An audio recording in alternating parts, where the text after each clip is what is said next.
এই দোয়াটা শিখে নেন, ইনশাআল্লাহ আপনার জীবনের সমস্ত সংকট কেটে যাবে। আমি নিজেও ওই দোয়াটা বেশি বেশি করার চেষ্টা করি। দোয়াটা হচ্ছে, মুসা আলাইহিস সালাম একটা গাছের নিচে হেলান দিয়ে বসলেন, বসে দেখলেন দুজন মেয়ে দাঁড়িয়ে আছে দূরে, পানি নিতে পারছে না, লোকজন পানি নিয়ে যাচ্ছে, ওরা দাঁড়িয়ে আছে বেচারি। মুসা আলাইহিস সালাম গিয়ে বললেন, কি সমস্যা আপনাদের? তারা বললেন যে আমাদের বাবা অনেক বৃদ্ধ মানুষ, আমরা পানি নিতে পারি না যতক্ষণ না আমাদের কম পানি নিয়ে চলে যায়।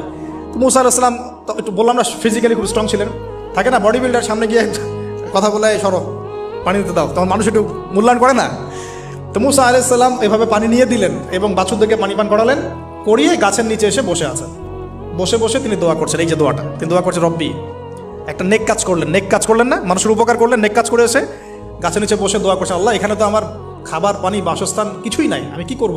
রব্বি ইন্নি লিমা আনজালতা ইলাইয়া মিন খায়রিন ফাকির, রব্বি ইন্নি লিমা আনজালতা ইলাইয়া মিন খায়রিন ফাকির।